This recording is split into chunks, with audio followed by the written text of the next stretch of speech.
So hello everyone, my self Aman Singh, second for MBBS student at KGMU Lucknow. तो यदि आप लोग मुझे पहले से देख रहे हो तो जैसा कि मैं कई बार केमिस्ट्री के लिए आप लोगों को बताया हूँ कि केमिस्ट्री में आप लोग को फिजिकल केमिस्ट्री मतलब कि अच्छे से करके जानी चाहिए, एनसीईआरटी करके जानी चाहिए। ठीक है, ज़्यादातर बच्चे यही गलती करते हैं कि एनसीईआरटी फिजिकल केमिस्ट्री की छोड़ देते हैं। तो मैं इस चीज़ को काफ़ी एम्फेसाइज़ किया हूँ, काफ़ी सारे वीडियोज़ में मैंने इस चीज़ पे काफ़ी फोकस किया है कि केमिस्ट्री की फिजिकल केमिस्ट्री को आप उसकी जो थ्योरी है उसमें जो एनसीईआरटी में काफ़ी सारे पॉइंट्स हैं जो आपको लिखे हुए हैं उनको आप बिल्कुल मत छोड़ो। ठीक है, क्यों? क्योंकि आपके फिजिकल केमिस्ट्री में चलो अच्छा यदि हम माने कि 50 क्वेश्चन केमिस्ट्री से 45 क्वेश्चन केमिस्ट्री से आता है तो आपके 15 यदि फिजिकल से माने, 15 इनऑर्गेनिक से माने और 15 ऑर्गेनिक से माने, तो जो 15 क्वेश्चन फिजिकल के आते हैं ना उसमें 10 से 12 क्वेश्चन थ्योरेटिकल होते हैं। ठीक है, लगभग 10 से 12 क्वेश्चन थ्योरेटिकल होते हैं और जो आपके 4-5 क्वेश्चन, 3-4 क्वेश्चन न्यूमेरिकल वाले होते हैं वो बहुत आसान होते हैं जिनको आप आराम से सॉल्व कर पाते हो। ठीक है, लेकिन हमारे कोचिंग्स में हर जगह पे इंस्टीट्यूट्स में हम लोग को न्यूमेरिकल पे बहुत ज़्यादा फोकस करा दिया जाता है, तो उस चक्कर में हम लोग फिजिकल केमिस्ट्री की थ्योरी पढ़ना भूल जाते हैं। ठीक है, आपके एनसीईआरटी में काफ़ी ढेर सारे पॉइंट्स लिखे हुए हैं फिजिकल केमिस्ट्री में जो आपको पढ़ना चाहिए, आपको पता होना चाहिए और काफ़ी सारे पॉइंट्स तो ऐसे हैं जो कि काफ़ी कन्फ्यूजिंग हैं। ठीक है, जैसे कि आज मैंने सॉल्यूशन चैप्टर से क्लास 12th का जो चैप्टर 2 है, अब तो शायद चैप्टर 1 हो गया है। ठीक है, तो क्लास 12th का जो ये चैप्टर है सॉल्यूशन, सॉलिड स्टेट को मैंने छोड़ दिया, वो अब आपके सिलेबस में नहीं है। तो सॉल्यूशन से मैंने यहाँ पे देखो काफ़ी चीज़ें उठाई हैं, तो आप देखना कि मतलब कि बहुत अच्छे से मैंने यहाँ पे एनसीईआरटी के काफ़ी सारे पॉइंट्स को कलेक्ट किया है, क्योंकि जब मैं पढ़ा था तो उस समय मैं एनसीईआरटी पढ़ के अपना नोट्स बनाता था, तो उसमें मैं बहुत ढेर सारे पॉइंट्स लिखा हूँ। तो वो सारी चीज़ें यहाँ पे मैं समझाने की कोशिश करूँगा। और सॉल्यूशन में पढ़ने में बहुत कन्फ्यूजन होता था, जैसे कि सॉल्यूशन में जैसे कि बेसिकली जो बात होती है वो solubility of gas in liquid होती है। ठीक है, और कहीं-कहीं स्टार्टिंग में आपको solubility of solid in liquid समझाया है। ठीक है, फिर कहीं-कहीं आपको वहाँ से भी समझना पड़ता है कि solubility of gas in gas जो आपके गैसियस स्टेट में दिया हुआ था, वहाँ पे जो आप डाल्टन्स लॉ पढ़े थे। ठीक है, तो चीज़ों को कंपाइल करना, चीज़ों को एक जगह पे कलेक्ट करना, ये आप लोग मेरे सारे वीडियोज़ में देख रहे हो, चाहे इनऑर्गेनिक हो, चाहे ऑर्गेनिक हो, चाहे फिजिकल केमिस्ट्री में हो, तो सारी चीज़ों को कलेक्ट करके यहाँ पे मैं समझाने की कोशिश करूँगा। तो वीडियो को देखो, आराम से समझो और एनसीईआरटी के पॉइंट्स को मैं जो बता रहा हूँ उसको अच्छे से नोट कर लेना, बार-बार पढ़ना, बार-बार रटना, याद ही करना है, समझना है, समझोगे और काफ़ी चीज़ें याद भी आपको करनी पड़ेगी। और ये नोट्स आपको टेलीग्राम पे मिल जाएँगे, तो वहाँ से आप ये नोट्स ले सकते हो। ठीक है, तो सॉल्यूशन में जैसे कि मैं यहाँ पे कुछ चीज़ें लिखा हूँ कि सारे हिडन पॉइंट्स कवर कर दूँगा। ठीक है, सारे पॉइंट्स एनसीईआरटी से ही होंगे और कुछ क्या जितने भी कन्फ्यूजिंग कॉन्सेप्ट्स आपको सॉल्यूशन में लगते हैं अपार्ट फ्रॉम न्यूमेरिकल, वो सारे मैं यहाँ पे आपको समझा दूँगा। तो ये फिजिकल केमिस्ट्री का पहला वीडियो होने वाला है, शायद दूसरा होने वाला है। स्ट्रक्चर ऑफ एटम मैंने एक लेक्चर लिया था क्वांटम नंबर पे, तो वो वाली वीडियो भी आप देखना। क्वांटम नंबर आपको मतलब बहुत अच्छे से समझ में आ जाएगा। ठीक है, क्वांटम नंबर में जो एटम का विजुअलाइजेशन होता है वो सारी चीज़ें मैं समझाया हूँ वहाँ पे बहुत अच्छे से। तो यहाँ पे हम लोग सॉल्यूशन शुरू करते हैं। तो बात करें कि सॉल्यूशन में मतलब कि स्टार्टिंग वाले जहाँ पे मतलब कि कहानी शुरू की है वहाँ पे बोला है कुछ चीज़ें आपको याद रखनी है, जैसे कि ब्रास का, ब्रोंज का फार्मूला दिया है और ये शायद जर्मन सिल्वर है जो आपका, ये आपका वहाँ पे दिया हुआ है, डी ब्लॉक में दिया हुआ है। ठीक है, तो यहाँ से हम लोग देखें तो यहाँ पे मैं आपको बताऊँ तो ब्रास का जो फार्मूला होता है वो कॉपर प्लस, एक सेकेंड, देखो ये काफ़ी लोगों को पता भी होगा क्योंकि ब्रास और ब्रोंज क्लास 10th से ही बताए जाते हैं, लेकिन आपको याद होने चाहिए। ठीक है, नीट में कई बार पूछ लेता है तो ये मतलब कि ये हो जाता है कि कहाँ से पूछ लिया, आउट ऑफ एनसीईआरटी पूछ लिया, तो नहीं, नीट में देखो एनसीईआरटी से ही पूछता है। वो लोग बहुत अच्छे से एनसीईआरटी के मतलब अंदर से क्वेश्चन बनाते हैं, तो उसको अच्छे से ध्यान दो। तो देखो ब्रास का जो फार्मूला होता है वो कॉपर प्लस जिंक होता है। ठीक है, और जो ब्रोंज होता है वो कॉपर प्लस टिन होता है। तो मैंने इसको कैसे याद किया था, यदि किसी को अभी भी कन्फ्यूजन होता है या याद नहीं है तो मैंने इसको याद किया था कि ब्रोंज में जेड है तो ब्रोंज में जिंक नहीं होगा, तो जिंक मतलब ब्रास में होगा। ठीक है, क्योंकि ब्रोंज में जेड है तो ब्रोंज में जेड नहीं होगा, ऐसा करके। ठीक है, जर्मन सिल्वर शायद आपके डी ब्लॉक में दिया है, लेकिन ये आपको पता होना चाहिए। ठीक है, तो जर्मन सिल्वर आपका जो दिया है, जर्मन सिल्वर जो होता है वो copper plus nickel plus zinc होता है। इसको ऐसे लिख लो, nickel plus copper plus zinc, क्योंकि आप एटॉमिक नंबर 28, 29, 30 निकल, कॉपर, जिंक, तो वो तीनों जो है वो आपके जर्मन सिल्वर होते हैं। ठीक है, फिर आपके सॉल्यूशन चैप्टर में फ्लोराइड के बारे में थोड़ा सा बात किया है कि फ्लोराइड वाटर में, अब देखो इस बार यदि ये क्वेश्चन पूछा तो दुनिया भर के लोग चिल्लाएंगे कि ये चीज़ें तो इन्वायरमेंटल केमिस्ट्री में थी तो वो एनसीईआरटी में नहीं है, तो कहाँ है, से पूछ लिया। तो भाई सॉल्यूशन में दिया है कि फ्लोराइड वाटर में यदि 1 ppm तक है, पार्ट्स पर मिलियन है, तो ये टूथ डीके को प्रिवेंट करता है, टूथ डीके को प्रिवेंट करता है। और यदि ये 1.5 पार्ट्स पर मिलियन या उससे ज़्यादा है तो इससे क्या होता है, टूथ मोटिल्ड। ठीक है, तो ये चीज़ आप याद रखना, फ्लोराइड इन वाटर। फिर उसके बाद एक चीज़ मैं यहाँ पे लिया हूँ कि टेम्परेचर डिपेंडेंट कंसंट्रेशन यूनिट। तो टेम्परेचर डिपेंडेंट कंसंट्रेशन यूनिट आपके पास कौन कौन से हैं? तो जैसे कि मैं आपसे बात करूँ कि मान लो आपके पास, तो जैसे कि यहाँ पे मैं यदि आपसे पूछूं, काफ़ी लोगों को ये चीज़ पता होगा मूल कॉन्सेप्ट में या फिर सॉल्यूशन में भी सर लोग इस चीज़ पे फोकस कर ही देते हैं। जैसे कि मान लो आपको परसेंटेज वेट बाई वेट है, परसेंटेज वेट बाई वॉल्यूम है, ठीक है, परसेंटेज वॉल्यूम बाई वॉल्यूम है, ठीक है, पार्ट्स पर मिलियन है, मोल फ्रैक्शन है, ठीक है, मोलैरिटी है। तो इसमें से कौन कौन सा टेम्परेचर डिपेंडेंट होता है? तो टेम्परेचर डिपेंडेंट, देखो आपको यहाँ पे बस एक चीज़ याद रखनी है कि वॉल्यूम जो है वो टेम्परेचर पे डिपेंड करेगा, और जो मास है वो तो नहीं करेगा। भाई टेम्परेचर बढ़ाने से किसी का मास थोड़ी बढ़ जाएगा, टेम्परेचर बढ़ाने से वॉल्यूम एक्सपेंड या कंप्रेस हो सकता है। थर्मोडायनामिक में आप लोग इतना वॉल्यूम कंप्रेशन और एक्सपेंशन किए हो, तो वॉल्यूम जिसमें है वो आपका टेम्परेचर डिपेंडेंट होगा। तो कौन सा आपका हो जाएगा, आपका वेट बाई वॉल्यूम हो जाएगा, वॉल्यूम बाई वॉल्यूम हो जाएगा, और मोलैलिटी हो जाएगा। ठीक है, नहीं सॉरी, और मोलैरिटी हो जाएगा, क्योंकि मोलैरिटी होता है number of moles per KG या पर लीटर ऑफ सॉल्यूशन। ठीक है, number of moles per litre of solution. और मोलैलिटी जो होता है वो होता है आपका number of moles per KG of solvent. तो मोलैलिटी में जो है आपका वॉल्यूम आ रहा है, इसलिए मोलैरिटी हो जाएगा, weight by volume volume by volume हो जाएगा, वेट बाई वॉल्यूम हो जाएगा। ठीक है, तो आपको ये याद रखना है। अब इसके बाद मैंने 2 चीज़ें ली हैं कि solubility of solid in liquid and solubility of gas in liquid.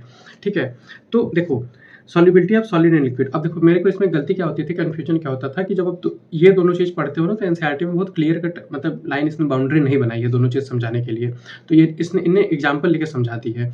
ठीक है, तो होता क्या है कि आप solubility of solid in liquid के इफेक्ट्स पढ़ते हो और वो आप solubility of gas in liquids में अप्लाई कर देते हो, या फिर वहाँ पे गलत क्वेश्चन कर देते हो, या फिर इसका उसमें उसका इसमें कर देते हो।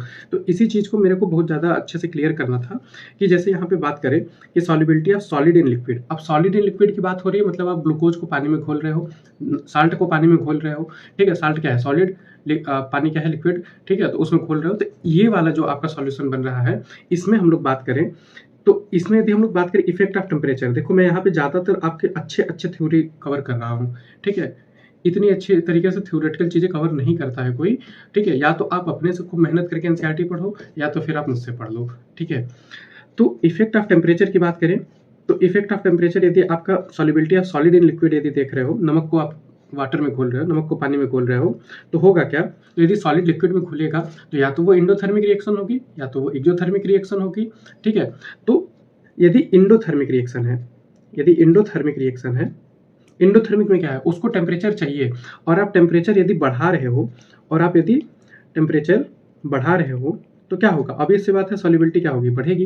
टेम्परेचर चाहिए या आपने टेम्परेचर दे दिया तो सॉल्युबल और अच्छे से सॉल्युबलाइज हो जाएगा।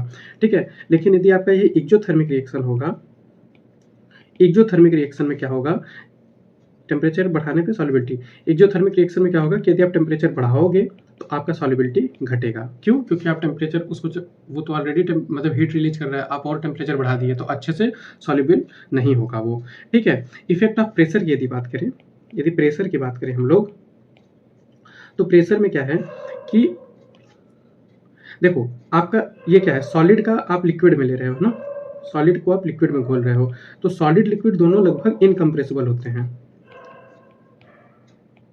तो आप यदि मतलब कि बीकर में सॉलिड को घोल रहे हो लिक्विड में, ठीक है, सॉलिड को घोल रहे हो लिक्विड में, ये सॉलिड के पार्टिकल्स हैं, तो यदि आप इस पर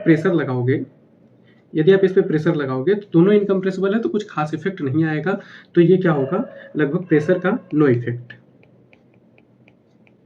ठीक, और अब यदि यही बात करें कि solubility of gas in liquid, जो कि आपको सॉल्यूशन चैप्टर में पढ़ना है, आपका ये जो चैप्टर चल रहा है इसमें आपको यही चीज़ पढ़नी है। ये तो सिर्फ थोड़ा सा समझाया है स्टार्टिंग में और कंफ्यूज करता है ये इसके साथ, ठीक है। तो इसको अब हम लोगों ने पढ़ लिया, थोड़ा सा था। अब हम लोग को पढ़ना क्या है कि solubility of gas in liquid, ठीक है। तो सॉल्युबिलिटी यदि आप solubility of gas in liquid, तो इसको जैसे कि मैं समझाऊँ, इसमें यदि आप यदि प्रेशर का इफेक्ट देखोगे, ठीक है, समझने में बहुत आसान है, बस इसके साथ इसका कंफ्यूजन होता है, यही सब दिक्कत होती है, यही सब मेरे को क्लियर करना है, ठीक है। तो ये तो बहुत आसान है भाई कि एक आपके पास बीकर है, इसमें मान लो आपके पास लिक्विड है, ठीक है, ठीक, मान लो वाटर है। अब एनसीईआरटी ने यही समझाया है कि यदि जैसे कि O2 हो गया, O2 गैस हो गया, HCl गैस हो गया, ये सब वाटर में सॉल्युबल है, ठीक है, ये सब वाटर में सॉल्युबल है। तो ये आपका पिस्टन हो गया मान लो, ठीक है। अब इधर आपका क्या भरा हुआ है, इधर आपका भरा हुआ है O2 गैस या HCl गैस, कोई भी ले लो। तो यदि आप जब प्रेशर बढ़ाओगे तो क्या होगा, प्रेशर बढ़ाने पे ये पिस्टन नीचे जाएगा, गैस कंप्रेस होगी, कंप्रेस होकर क्या होगा, डिजॉल्व होगा लिक्विड में। तो यहाँ पे क्या हो जाएगा कि प्रेशर बढ़ाने पे सॉल्युबिलिटी बढ़ेगी, अब यहीं से आपकी कहानी शुरू होती है कैलकुलेशन वाली। यहाँ पे आपको फिर ये कहता है कि प्रेशर बढ़ाने पे सॉल्युबिलिटी बढ़ेगी, यानी pressure is directly proportional to solubility. और ये आपका क्या है, यही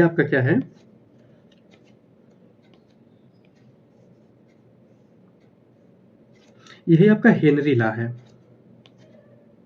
ठीक है, यही आपका क्या है,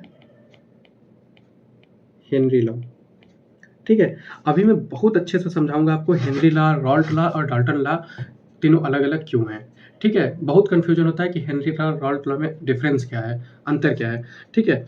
तो ये हो गया आपका हेनरी लॉ। अब इसी चीज़ को इन्होंने फार्मूला के फॉर्म में कर दिया कि pressure is directly proportional to solubility. अब सॉल्युबिलिटी क्या है, ये कह रहे हैं कि जो आपका मोल फ्रैक्शन है, this is the measure of solubility, ये सॉल्युबिलिटी को मेजर कर रहा है, मेजर ऑफ सॉल्युबिलिटी। तो यहाँ से भाई बात क्या निकल के आई कि pressure is directly proportional to mole fraction. अब इसी को इन्होंने कहा कि इसमें अब डायरेक्टली प्रोपोर्शनल को हटाने के लिए मैंने कांस्टेंट लगाया, तो pressure is equal to KH into mole fraction, ठीक। तो ये हो गया आपका हेनरी लॉ, ठीक है। अब इसके बाद इन्होंने ये कहा, यहाँ पे मैं पेज सेट करूँ, ठीक है। अब ये चीज़ें आपकी चल रही हैं, ठीक। तो अब हम लोग ये वाला फार्मूला यदि यहाँ पे लिखें, तो ये फार्मूला हो गया P is equal to KH into x, मतलब कि मोल फ्रैक्शन, इसको साई भी बोलते हैं, ठीक है। तो अब यहाँ पे आपको क्या मिल गया, आपको ये चीज़ तो समझ में आती है कि प्रेशर बढ़ाने पे KH बढ़ेगा, प्रेशर बढ़ाने पे मतलब साई बढ़ेगा, या फिर आपको ये भी चीज़ समझ में आती है इस इक्वेशन से कि KH बढ़ाने पे सॉल्युबिलिटी घटेगी, ये चीज़ समझ में आती है।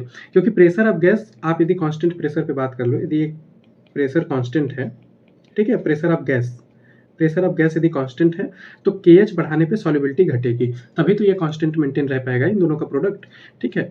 तो KH बढ़ाने पे, यहाँ से आपको एक चीज़ ये याद रखनी कि KH बढ़ाने पे सॉल्युबिलिटी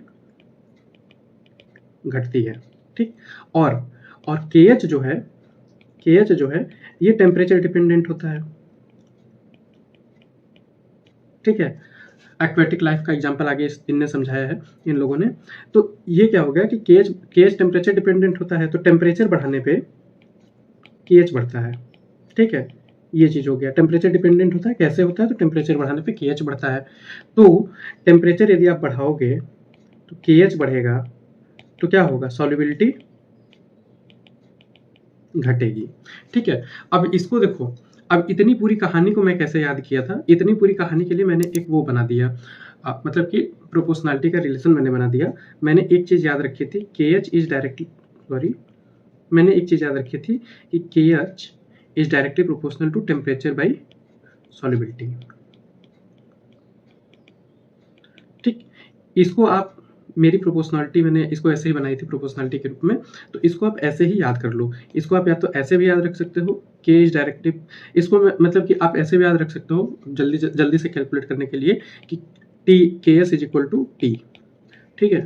तो आप वहाँ पे क्या कर लेना कि k is directly proportional to t by s कर लेना। तो आपको ऑप्शन में जब आएगा 4 ऑप्शन, तो आप वहाँ पे सही टिक कर पाओगे कि k, आप वहाँ पे सही क्लिक कर पाओगे कि k बढ़ाने पे टेम्परेचर बढ़ता है और k बढ़ाने पे सॉल्युबिलिटी घटती है।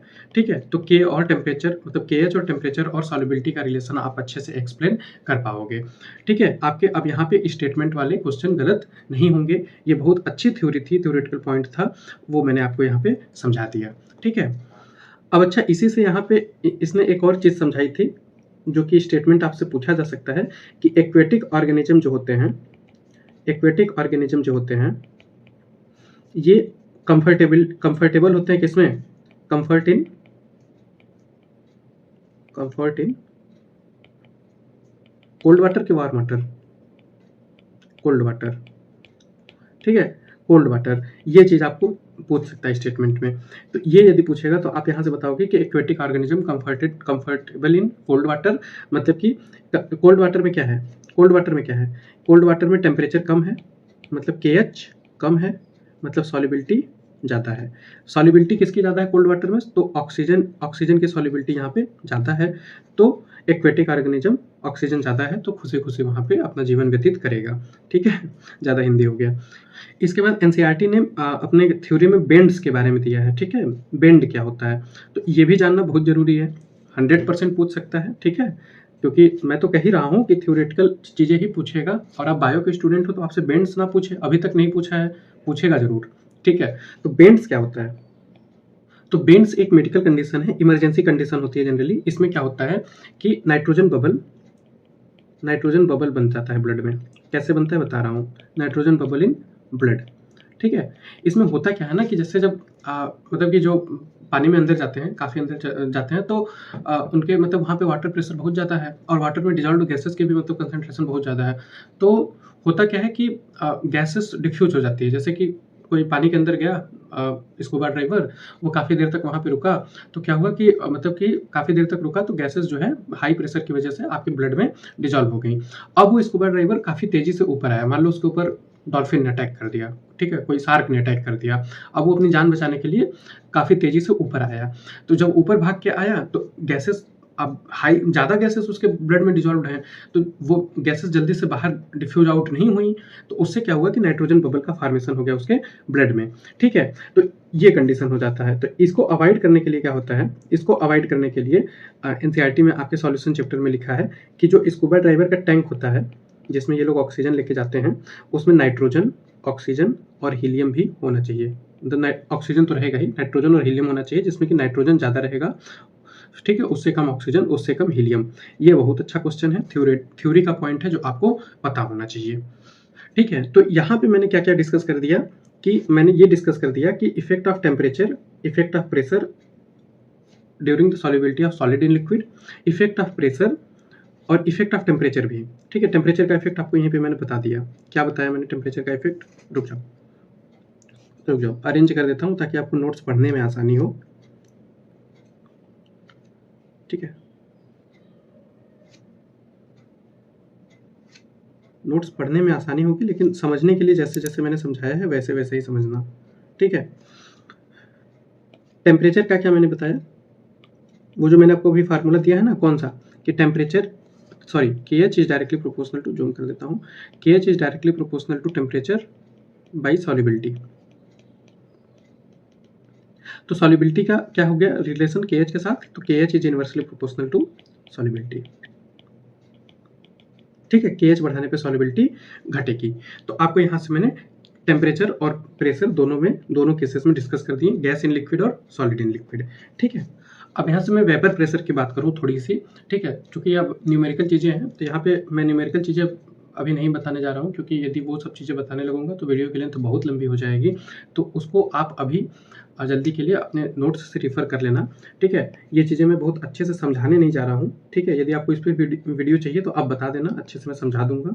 ठीक है, तो जैसे मान लो आपका लिक्विड सॉल्यूशन है, लिक्विड सॉल्यूशन है, तो आपके पास मान लो कोई, आपके पास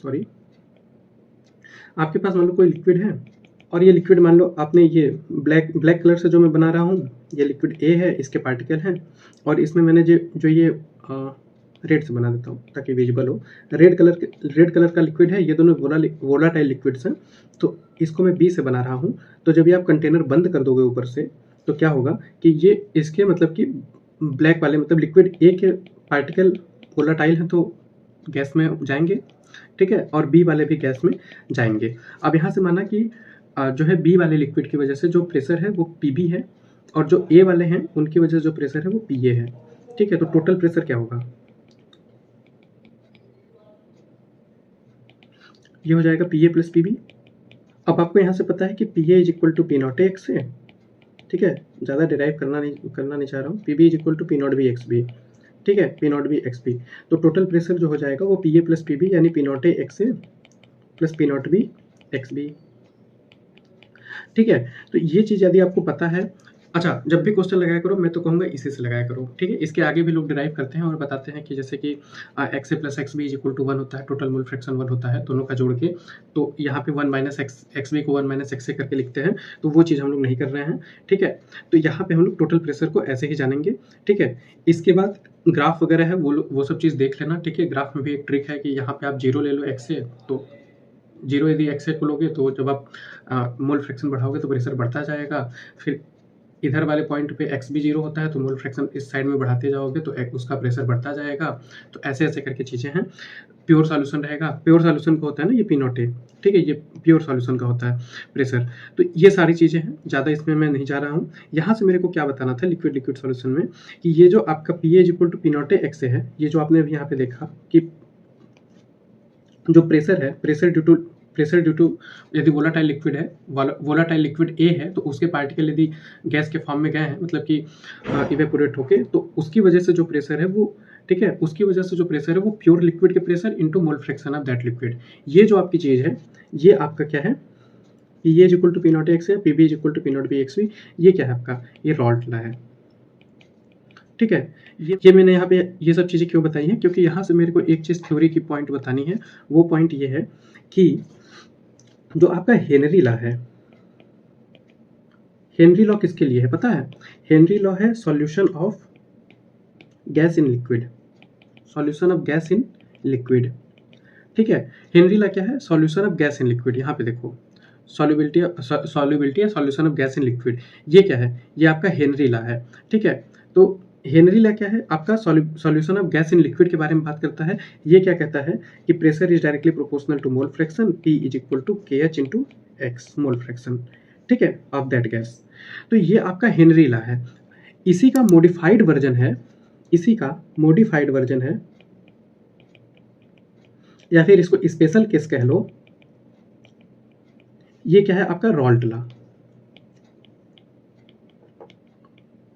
रॉल्ट लॉ क्या है, ये किसके बारे में बात करता है, ये बात करता है solution of volatile liquid in liquid, solution of liquid in liquid, solution of liquid in liquid की बात करता है, ठीक है। कौन से लिक्विड, तो वोलाटाइल लिक्विड, ठीक है। तो ये क्या कहता है, ये कहता है कि P pressure of gas A मान लो, ठीक है, P A is equal to P not A x A, ठीक है, कि वोलाटाइल लिक्विड की वजह से जो गैस बन रहा है, ठीक है, इसमें क्या है कि आपने लिक्विड लिया है वाटर, उसमें O2 डिजॉल्व कर रहे हो, ठीक है, आपने लिक्विड लिया है वाटर, उसमें आप O2 डिजॉल्व कर रहे हो, ठीक है। इसमें क्या है कि आपके पास जो कंटेनर है उसमें जो लिक्विड है उसी के वोलाटाइल पार्टिकल्स हैं, तो उसकी वजह से यहाँ पे जो प्रेशर बन रहा है, ठीक है, उस वोलाटाइल लिक्विड की वजह से यहाँ पे जो प्रेशर बन रहा है वो P is equal to P not x है। हेनरी लॉ में क्या है कि आप O2 ऊपर से जो प्रेशर आप दे रहे हो, तो वो कितना आप प्रेशर दे रहे हो जिसकी वजह से O2 का कितना सॉल्युबिलिटी है, वो आपका हेनरी लॉ बात करता है, ठीक है। तो रॉल्ट लॉ आपका बात कर रहा है कि वोलाटाइल लिक्विड है उसके जो मॉलिक्यूल्स इवेपोरेट हुए हैं कंटेनर में, जो खाली जगह है वहाँ पे इवेपोरेट होके गए हैं, और वो जो प्रेशर दे रहे हैं वो क्या है आपका रॉल्ट लॉ, ठीक है। अब आपको मैं यहाँ पे थोड़ा सा बता दूँ, ठीक है, वो आपका जो डाल्टन लॉ था गैसेस स्टेट में, अब तो नहीं है, डाल्टन्स लॉ जो था वो बात करता था सॉल्यूशन ऑफ मतलब solubility of gas in gas, वो गैस इन गैस की बात करता था। वो क्या कहता था कि यदि एक कंटेनर में दोनों गैस हैं, ठीक है, दोनों गैस हैं, तो इनकी वजह से जो इंडिविजुअल का प्रेशर होगा, इसमें जो इंडिविजुअल गैस का P गैस लिख लो, ठीक है, P गैस, इंडिविजुअल गैस का जो प्रेशर होगा वो total pressure into mole fraction of that gas होगा। तो ये आपका डाल्टन्स लॉ हुआ करता था। तो यहाँ पे मैंने को ये चीज़ बहुत क्लियर कट आपको आइडिया देना था कि जो आपका हेनरी लॉ है वो solution of gas in liquid की बात करता है, Raoult law solution of liquid in liquid की बात करता है, Dalton's law gas in gas के बीच का, मतलब गैस इन गैस का, गैस में गैस का सॉल्युबिलिटी ये बात करता है, solution of gas in gas का। ठीक है, तो यहाँ से ये चीज़ें आपको क्लियर हो गई। अब यहाँ से थोड़ा सा मैं बात करूँ जो यहाँ पे अपना छोटा हुआ है, कौन सा, सॉलिड लिक्विड सॉल्यूशन। ठीक है, सॉलिड लिक्विड सॉल्यूशन, इसके बारे में थोड़ा सा क्या इसने बात की है कि जैसे कि मान लो आपके पास कोई सॉल्यूशन है, ठीक है, इसमें मान लो प्योर सॉल्वेंट भरा हुआ है। ठीक है, ये क्या है, प्योर सॉल्वेंट, प्योर सॉल्वेंट मतलब प्योर वाटर ले लो। ठीक है, अब इस प्योर वाटर की वजह से यहाँ पे जो इसके जो मॉलिक्यूल्स हैं, इसके जो मॉलिक्यूल, इसके जो गैस मतलब गैसेस फॉर्म में इसके जो मॉलिक्यूल्स हैं, उसका जो पी गैस मतलब इसको ए मान लो, तो ये क्या हुआ, ये पी नॉट ए है। ठीक है, vapour pressure due to pure solvent. ठीक है, ठीक है, अब इसने क्या किया कि इसी कंटेनर में मैं क्या करता हूं,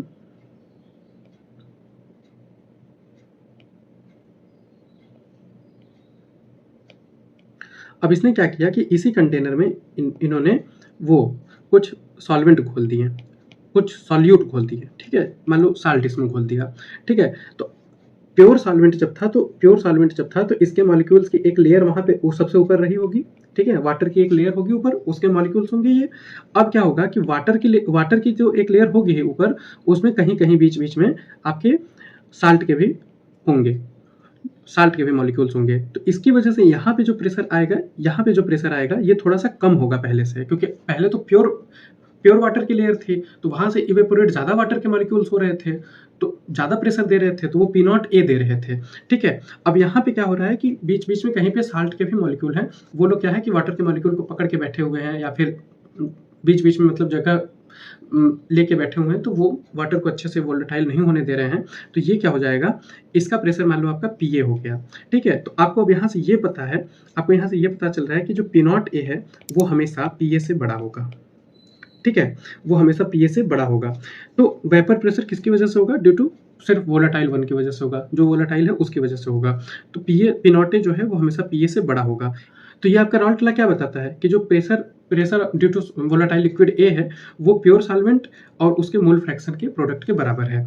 ठीक है, तो यहाँ से अब हम आगे चलें, क्या मेरे को यहाँ पे बताना था, उसके बाद आइडियल सॉल्यूशन और नॉन आइडियल सॉल्यूशन। ये मैं क्यों बता रहा हूँ, हर साल आइडियल नॉन आइडियल सॉल्यूशन के जो एग्जाम्पल एनसीईआरटी में दिए हुए वो आपसे पूछे जाते हैं, जो आप हमेशा इग्नोर करते हो। ठीक है, वो मैं आपको यहाँ पे आज याद करा देता हूँ। ठीक है, आइडियल सॉल्यूशन की यदि बात करें तो आइडियल सॉल्यूशन है, मान लो आपका, तो कोई दो लोग हैं, जैसे कि आपको मान लो एन हेक्सेन है, एन हेप्टेन है, पहले तो एग्जाम्पल ही रख लो, एन हेक्सेन एन हेप्टेन। ठीक है, उसके बाद क्लोरो इथेन ब्रोमो इथेन। ठीक है, उसके बाद बेंजीन प्लस टॉलुइन। ठीक है, तो ये तीनों एग्जांपल आपको रटे होने चाहिए। इसमें क्या है कि आइडियल सॉल्यूशन जब भी बनता है ना, तो बहुत हल्का फुल्का अंतर होता है। जैसे देखो 6 कार्बन का 7 कार्बन का सीधा सीधा चेन। ठीक है, इथेन में क्लोरीन लगा है, इथेन में ब्रोमीन लगा है, क्लोरीन ब्रोमीन आसपास, मतलब एक ही टाइप के मॉलिक्यूल्स हैं, इसीलिए आइडियल सॉल्यूशन बनाते हैं। ठीक है, उतना भी आइडियल नहीं रहेगा, हल्का फुल्का अंतर रहेगा, लेकिन ये आइडियल सॉल्यूशन है। बेंजीन टॉलुइन, बेंजीन है, बेंजीन के ऊपर CH3 है टॉलुइन में, तो ये आइडियल सॉल्यूशन बनाते हैं। आइडियल सॉल्यूशन में क्या होता है कि जब आप दोनों सॉल्यूशन को मिक्स करोगे, दोनों सॉल्यूशन को जब आप मिक्स करोगे, जैसे आपने बेंजीन लिया, टॉलुइन लिया, दोनों को मिक्स करने के बाद, जैसे कि मान लिया आपने 1 लीटर बेंजीन लिया, 1 लीटर टॉलुइन लिया, तो वो कितना बना, 2 लीटर। ठीक है, 2 लीटर बना। तो और ml में ले लो, 1 ml बेंजीन लिया, 1 ml टॉलुइन, तो वो कितना होगा, 2 ml बनेगा। तो चेंज इन वॉल्यूम कितना हुआ, change in volume is equal to 0, क्योंकि यहाँ पे मॉलिक्यूल्स ना तो बहुत पास पास आ रहे हैं, ना तो बहुत दूर दूर जा रहे हैं। ठीक है, तो क्या हो रहा है कि वॉल्यूम में चेंज नहीं आ रहा है। और डेल्टा एच मतलब कि एनर्जी, मतलब इंथैल्पी में चेंज कितना आया। ठीक है, तो इंथैल्पी में चेंज कितना आया, तो बेंजीन और टॉलुइन मतलब एक ही टाइप का सॉल्यूशन है, तो इसमें इंथैल्पी का भी चेंज नहीं आया, तो डेल्टा एच क्या हो गया आपका, 0। ठीक है, डेल्टा एस क्या होगा, डेल्टा एस हमेशा ग्रेटर देन 0 होगा। ठीक है, डेल्टा एस हमेशा पॉजिटिव होगा। क्यों होगा, डेल्टा एस क्या होता है, इंट्रोपी क्या होता है, रैंडमनेस। अब मान लीजिए आपने बेंजीन का सॉल्यूशन लिया है, उसके मॉलिक्यूल इधर उधर भाग रहे हैं, खूब रैंडमनेस है। ठीक है, सॉल्यूशन के अंदर। टोल्यूइन का लिया, उसके मॉलिक्यूल 100 मॉलिक्यूल्स वो भी इधर-उधर भाग रहे हैं। बेंजीन के 100 मॉलिक्यूल्स वो इधर-उधर भाग रहे हैं। जब आपने सॉल्यूशन को मिला दिया तो अब तो 200 मॉलिक्यूल हो गए, अब तो और इधर-उधर भागेंगे तो एंट्रोपी क्या होगी? बढ़ जाएगी। तो एंट्रोपी हमेशा बढ़ती है, नॉन आइडियल में भी, आइडियल में भी। आपको यहाँ पे रटना क्या है, जो मेरे को बताना था, ये तो आपको सब लोग बताते हैं, मुझे ये बताना था। ये तीनों एग्जाम्पल जो आपको याद होने चाहिए।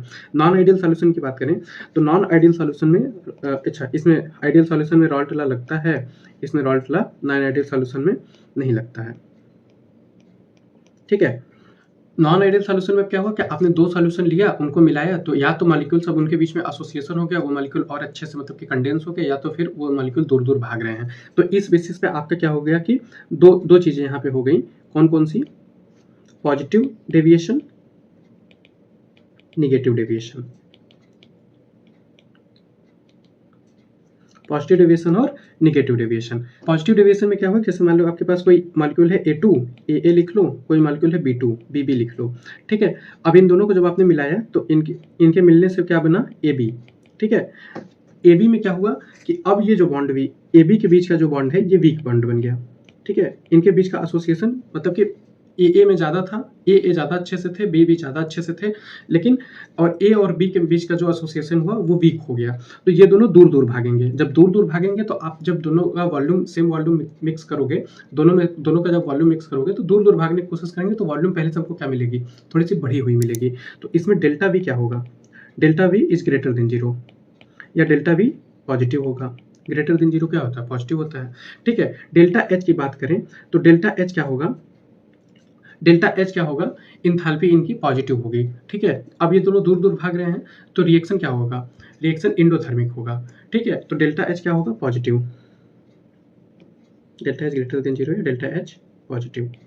ठीक है, तो आपको क्या याद रखना है कि पॉजिटिव डेविएशन में डेल्टा वी और डेल्टा एच पॉजिटिव होते हैं। पॉजिटिव डेविएशन में delta we delta H positive होते हैं। डेल्टा एस जैसा कि मैंने बताया हमेशा पॉजिटिव होगा, ग्रेटर देन 0 होगा। ये हमेशा 0 मतलब कि डेल्टा एस हमेशा पॉजिटिव होता है। एंट्रोपी हमेशा बढ़ती है क्योंकि आप 2 सॉल्यूशन मिला रहे हो, नंबर ऑफ मॉलिक्यूल से बढ़ गया तो मॉलिक्यूल्स की रैंडमनेस बढ़ जाएगी।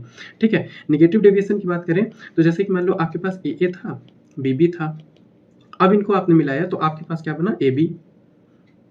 ठीक है, आपके पास क्या बना? AB जब बना तो इनके बीच का बॉन्ड जो है वो स्ट्रॉन्ग बन गया। तो ये मतलब एसोसिएशन जो हुआ, एसोसिएशन स्ट्रॉन्ग एसोसिएशन हो गया मॉलिक्यूल्स के बीच में। ठीक है, मॉलिक्यूल्स के बीच में एसोसिएशन बढ़िया हो गया। तो इसकी वजह से क्या हुआ कि डेल्टा वी अब क्या हो गया? एसोसिएशन बढ़िया हो गया, मॉलिक्यूल और पास-पास आ गए और कंप्रेस हो गए, तो वॉल्यूम क्या हो गया? पहले से कम हो गया। तो वॉल्यूम क्या होगा? Delta we is less than 0 या डेल्टा वी नेगेटिव होगा। ठीक है, डेल्टा एच भी यहाँ पे लेस देन 0 यानी कि नेगेटिव होगा। आपको क्या याद रखना है? नेगेटिव डेविएशन में डेल्टा वी और डेल्टा एच नेगेटिव होते हैं। ठीक है, डेल्टा एस की बात करें ये हमेशा ग्रेटर देन 0 होगा, एंट्रोपी हमेशा बढ़ती है। ठीक है, तो ये नॉन आइडियल सॉल्यूशन हो गया, आइडियल सॉल्यूशन हो गया। अब मेरे को यहाँ पे बताना क्या था, इस चीज को मैं थोड़ा सा छोटा कर देता हूँ।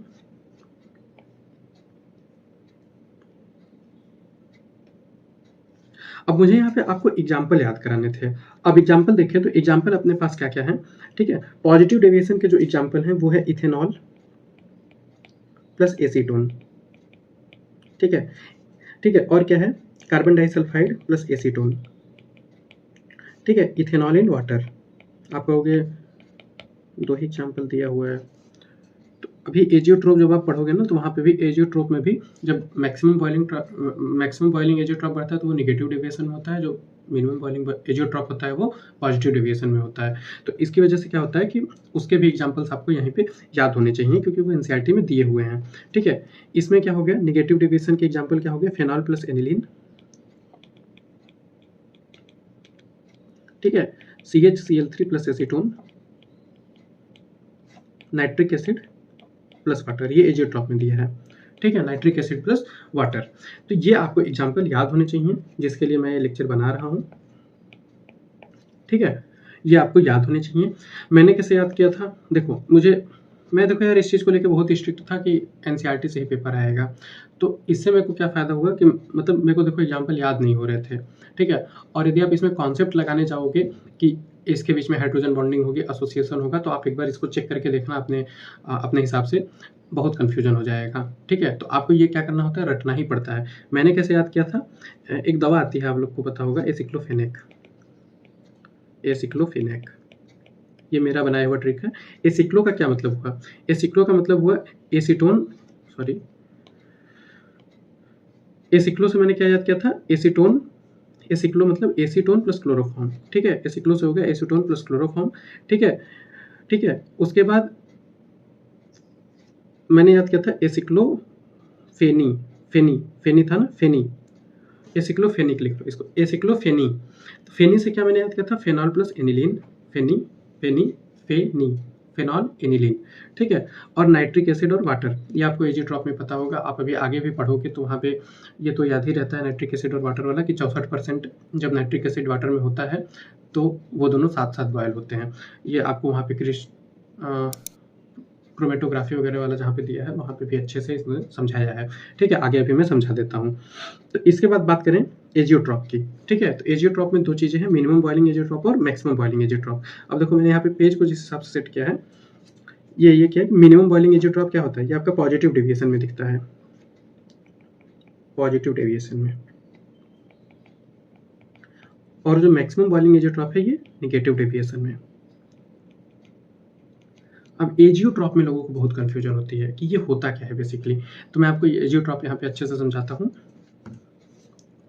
तो देखो एजियोट्रॉप को यदि मैं बहुत आसान भाषा में समझाऊं, जो कि हो सकता है आपको अच्छे से ना पता हो, ठीक है, तो क्योंकि ये अच्छे से नहीं समझ में आता है, तो एजियोट्रॉप को बहुत आसानी से समझो कि जैसे 60 मतलब आप HNO3 और वाटर का मिक्सचर बना रहे हो, ठीक है। तो यदि आप 68% HNO3 लेते हो, ठीक है, एक स्पेसिफिक कंसंट्रेशन होता है हर सॉल्यूशन का, जो कि HNO3 और वाटर का 68% पे एजियोट्रॉप मिलता है। इसका क्या मतलब हुआ कि 68% यदि HNO3 है उसमें, मतलब कि एक सॉल्यूशन आपने बनाया 100 ml जिसमें कि 68 ml HNO3 है और बचा हुआ 32 ml वाटर है। तो इस कंसंट्रेशन पे वाटर और नाइट्रिक एसिड का एजियोट्रॉप बनेगा, और ये एजियोट्रॉप आपका मैक्सिमम बॉइलिंग एजियोट्रॉप होगा। मैक्सिमम बॉइलिंग एजियोट्रॉप का क्या मतलब हुआ कि मिनिमम वेपर प्रेशर एजियोट्रॉप, एक second, minimum vapour pressure azeotrope, ठीक है। तो इसका क्या मतलब हुआ कि जब आप 68% HNO3 और 32% वाटर लोगे तो एजियोट्रॉप का मीनिंग क्या होता है पता है? एजियोट्रॉप मतलब दोनों साथ साथ इवेपोरेट होंगे, ठीक है। ऐसे क्या होगा कि ऐसे रैंडम कंसंट्रेशन पे क्या होगा, वाटर मतलब कि इवेपोरेट होगा, HNO3 इवेपोरेट होगा अलग अलग, ठीक है। इस कंसंट्रेशन पे क्या होगा कि दोनों साथ साथ इवेपोरेट होंगे। और मैक्सिमम बॉइलिंग एजियोट्रॉप का क्या मतलब है कि मिनिमम वेपर प्रेशर एजियोट्रॉप, मतलब कि जैसे कि HNO3 का जो वेपर प्रेशर है वो 68%, मतलब इस कंसंट्रेशन पे क्या होगा कि इनका वेपर प्रेशर सबसे कम होगा, ठीक है। और मैक्सिमम बॉइलिंग एजियोट्रॉप का क्या मतलब है कि जैसे आपका मान लो 90%, 95% इथेनॉल और 5% वाटर, आप यदि कोई सॉल्यूशन बनाते हो जिसमें आप 95 ml इथेनॉल लेते हो, 5% वाटर लेते हो, तो ये क्या बनाएगा, ये मिनिमम बॉइलिंग एजियोट्रॉप बनाएगा। ये मिनिमम बॉइलिंग एजियोट्रॉप बनाएगा मतलब मैक्सिमम वेपर प्रेशर एजियोट्रॉप बनाएगा, मैक्सिमम वेपर प्रेशर एजियोट्रॉप बनाएगा। इसका क्या मतलब हुआ कि इस कंसंट्रेशन पे जो आपका जैसे कि सॉल्यूशन होगा ना, जैसे जब आपने बनाया, इसमें क्या है, इस सॉल्यूशन में क्या है, 95% इथेनॉल, ठीक है, और 5% वाटर। इस कंसंट्रेशन पे यहाँ पे जो आपको वेपर प्रेशर मिलेगा, इस कंसंट्रेशन पे यहाँ पे आपको जो वेपर प्रेशर मिलेगा ये सबसे ज़्यादा मिलेगा, ठीक है। और दूसरा एग्जाम्पल आपको बताऊं, यहाँ पे जैसे ये जो आपने सॉल्यूशन बनाया है इसमें आपने क्या लिया है, 68% HNO3 और 5% वाटर, सॉरी 32% वाटर। इस कंसंट्रेशन पे आपको जो यहाँ पे मिलेगा वेपर प्रेशर वो मिनिमम वेपर प्रेशर होगा, यहाँ पे ये मैक्सिमम वेपर प्रेशर देगा इस कंसंट्रेशन पे। तो एजियोट्रॉप का रियल मीनिंग यही होता है। तो यहाँ से हमको मैंने ये चीज़ थोड़ी सी समझाई इसलिए क्योंकि ये चीज़ें जल्दी नहीं समझ में आती है। तो यहाँ पे आपको दो एग्जांपल याद रखने हैं, इथेनॉल वाटर और nitric acid water. Nitric acid water को आप नेगेटिव डेविएशन में याद कर लो, जो कि मैंने यहाँ पे लिखवाया है नाइट्रिक एसिड वाटर, और इथेनॉल वाटर को आप यहाँ पे इसमें याद कर लो, किसमें, इथेनॉल वाटर को आप याद कर लो मिनिमम बॉइलिंग एजियोट्रॉप या पॉजिटिव डेविएशन। तो अब यहाँ पे एजियोट्रॉप खत्म करते हैं और आगे बढ़ते हैं कोलिगेटिव प्रॉपर्टी पे, ठीक है। तो ये मैंने बनाया था, जो मैंने पूरा चीज़ PDF बनाया था, मतलब ये पूरा नोट्स बनाया था, ये मैंने कंप्लीट लेक्चर के लिए बनाया था। तो कोलिगेटिव प्रॉपर्टी में देखो आपके 4 चीज़ें हैं, relative lowering in vapour pressure, elevation in boiling point, depression in freezing point, osmosis, ये सारे कैलकुलेटिव चीज़ें हैं, ठीक है। तो इसमें थ्योरेटिकल चीज़ें नहीं हैं ज़्यादा, ठीक है। तो आप इसको बहुत अच्छे से पढ़ चुके होंगे कोलिगेटिव प्रॉपर्टी को, और आगे एबनॉर्मल मास का भी कॉन्सेप्ट है। तो वो यदि जब मैं बाद में जब बाद में जब पढ़ाऊँगा नीट 2025 के लिए, तो वहाँ पे मैं इसको कंप्लीट लेक्चर में अच्छे से एक्सप्लेन करूँगा कोलिगेटिव प्रॉपर्टी और उनका क्या मतलब है। अभी फ़िलहाल के लिए थ्योरेटिकल पॉइंट यहाँ पे ज़्यादातर खत्म होते हैं। कुछ-कुछ थ्योरेटिकल पॉइंट हैं जो अब मैं इसके आगे कवर कर दे रहा हूँ जल्दी से, ठीक है? क्योंकि वीडियो भी अब काफ़ी लंबी बन बन गई है, तो अब आपके पास उतना टाइम नहीं है, तो जल्दी से मैं थ्योरेटिकल चीज़ों को यहाँ पे समराइज़ कर देता हूँ। तो आपको देखो याद क्या-क्या रखना है, जैसे कि आप टीबी, ठीक है? एलिवेशन इन बॉइलिंग पॉइंट में जो आपका केबी आता है, डिप्रेशन इन फ्रीजिंग पॉइंट पे जो आपका केएफ आता है, इनकी यूनिट्स आपको अच्छे से पता होनी चाहिए, ठीक है? तो जैसे केबी का जो यूनिट होता है वो होता है टेम्परेचर पर मोल पर केजी, ठीक है? तो इसको आप क्या लिख लोगे, केल्विन केजी पर मोल, ठीक है? ये केजी ऊपर चला जाएगा, पर केजी में है तो, ठीक है? केएफ की आपको यूनिट पता होनी चाहिए, तो केएफ की भी यूनिट क्या होगी, यही होगी केल्विन केजी पर मोल।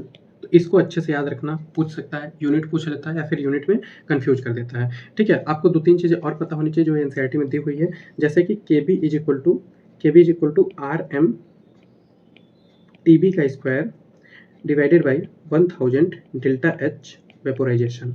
ऐसे ही केएफ होता है आपका आर एम टी, ऐसे याद करना, R M T square, R M T B का square divided by 1000 delta H. अब केएफ है तो डेल्टा एच फ्यूजन लेंगे हम लोग यहाँ पे, ठीक है? 1-2 चीज़ें मैं आपको बोलूँगा याद करने के लिए, याद ही कर लेना। केबी वाटर का आप याद कर लेना, वाटर का केबी होता है 0.52 और वाटर का केएफ होता है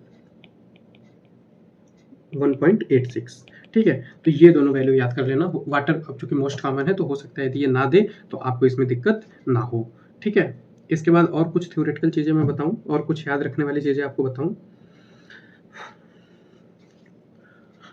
तो इसके बाद जहाँ पे आपको ऑस्मोसिस पढ़ाया है इन्होंने, वहाँ पे इन्होंने बताया है कि कुछ नेचुरल जो ऑस्मोटिक मेम्ब्रेन है, ऑस्मोटिक मेम्ब्रेन, ये पूछ सकते हैं आपसे थ्योरेटिकल में। तो जो नेचुरल होते हैं ऑस्मोटिक मेम्ब्रेन, सिंथेटिक होते हैं। नेचुरल में आपका क्या होता है, वेजिटेबल या एनिमल का मेम्ब्रेन, ठीक है? सिंथेटिक में आपका सेलोफेन लिखा है, सेलोफेन मेम्ब्रेन। याद करो, सेलोफेन मेम्ब्रेन, सेलोफेन ट्यूब आप उसमें पढ़े हो ना, किडनी में जब आप डायलिसिस पढ़ते हो बायो में, एक्सक्रीटरी सिस्टम में, तो वहाँ पे लिखा है डायलिसिस में सेलोफेन ट्यूब यूज करते हैं, क्योंकि उसमें भी ब्लड का क्या, प्लाज्मा का ऑस्मोसिस कराना रहता है इधर उधर। तो ये हो गया। इसके बाद एक बहुत अच्छा सा थ्योरेटिकल पॉइंट लिखा है एनसीईआरटी ने कि जो ह्यूमन ब्लड होता है वो 0.9 weight by volume NaCl solution के आइसोटोनिक होता है, ठीक है? NaCl सॉल्यूशन के आइसोटोनिक होता है। तो ये चीज़ आपको पता होनी चाहिए।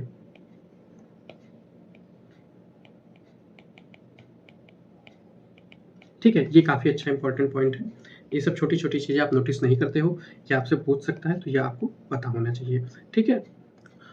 इसके बाद आपका यहाँ पे मैंने सारी थ्योरेटिकल चीज़ें और थ्योरी में जो चीज़ समझानी थी, थोड़ी चीज़ें, जैसे एजियोट्रॉप बहुत लोगों को कन्फ्यूज करता है, नॉन आइडियल, आइडियल की थोड़ी सी बातें मैंने कर दी, जो कि आप लोग को पढ़ाया ही जाता है। मुझे थ्योरेटिकल में ये सब चीज़ें नहीं करनी थी, तो अब पढ़ाते-पढ़ाते, बताते-बताते मैं तो हो ही जाता है, मतलब इधर-उधर कि ये भी बता दो, लेकिन लास्ट टाइम में तो आपको थ्योरेटिकल चीज़ें रटाना था मुझे, जैसे कि हेनरी लॉ, राल्ट लॉ और डाल्टन लॉ में आपको एक क्लियर कट डिफरेंस पता होना चाहिए, ठीक है? फर्स्ट पेज पे जो मैंने बताया, जो ये सब ब्रास, ब्रोंज और जर्मन सिल्वर, इनका फ्लोराइड वगैरह का टेम्परेचर डिपेंडेंट कंसंट्रेशन कौन यूनिट है, ठीक है? आप यहाँ पे ये गलती ना करो कि टेम्परेचर प्रेशर का इफेक्ट सॉल्युबिलिटी इन लिक्विड में, इसमें, या फिर टेम्परेचर प्रेशर का effect solubility of gas in liquid, तो ये चीज़ें क्लियर करनी थी मुझे, ठीक है? इनमें क्लियर बाउंड्री बनानी थी, और यहाँ पे मुझे समझाना था कि हेनरी लॉ, राल्ट लॉ, इन लोगों में क्या-क्या अंतर है, ठीक है? यहाँ पे ये चीज़ मेरे को बतानी थी, जो कि मुझे बहुत इंपॉर्टेंट लगती है कि केएच का पूछ लेता है बार-बार कि टेम्परेचर और सॉल्युबिलिटी के साथ केएच का क्या है, तो आप इसको याद कर लो,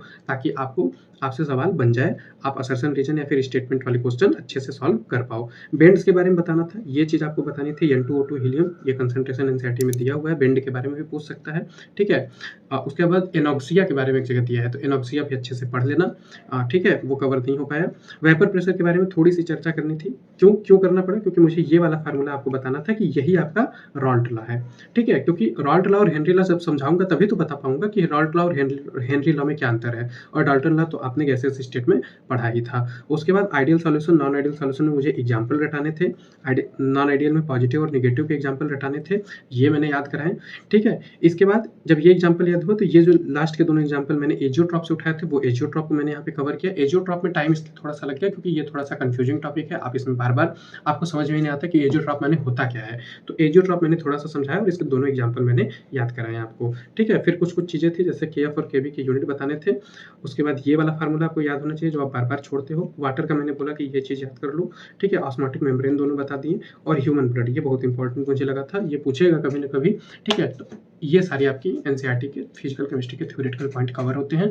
इसके बाद और भी चैप्टर्स आएंगे, तो चैनल से कनेक्टेड रहो। इलेक्ट्रोकेमिस्ट्री में भी जब मैं थ्योरेटिकल कराऊंगा तो उसमें बहुत कुछ, मतलब कि बैटरी सेल वगैरह ये सब जो बार-बार छोड़ते हो वो सारी चीज़ें कराऊंगा, ठीक है? उसके अलावा कंडक्टेंस वंडक्टेंस में भी थोड़ी-थोड़ी चीज़ें बतानी है, वो भी चीज़ें मैं बता दूंगा, ठीक है? तो यहीं पे लेक्चर को खत्म करते हैं। ये लेक्चर थोड़ा सा बड़ा बन गया, आगे मैं थ्योरेटिकल पॉइंट को सीरियसली कंसर्न करूंगा, और हो सकता है पहले से मैं यदि लिख के चीज़ों को लाऊंगा तो वो उससे वीडियो की लेंथ कम होगी, आपको जल्दी-जल्दी चीज़ों को बताई जाएगी, ठीक है? तो चैनल से कनेक्टेड रहो, पढ़ते रहो। काफ़ी चीज़ें करा रहा हूँ, काफ़ी चीज़ें कराऊँगा। ऑर्गेनिक में और भी वीडियोज़ आएँगी, फिजिकल में और भी वीडियोज़ आएँगी, बायो में भी वीडियोज़ आएँगी, ठीक है? तो अंतिम तक ऐसे ही छोटी-छोटी चीज़ों को आप रिवाइज़ करते रहो, क्योंकि अब आपका सिलेबस कंप्लीट हो गया, आप टेस्ट दे रहे हो, और ये छोटी-छोटी चीज़ें आप मिस कर रहे हो, गलत कर रहे हो, तो कवर करो, याद करो और अपने मार्क्स को इम्प्रूव करो, ठीक है? Thank you.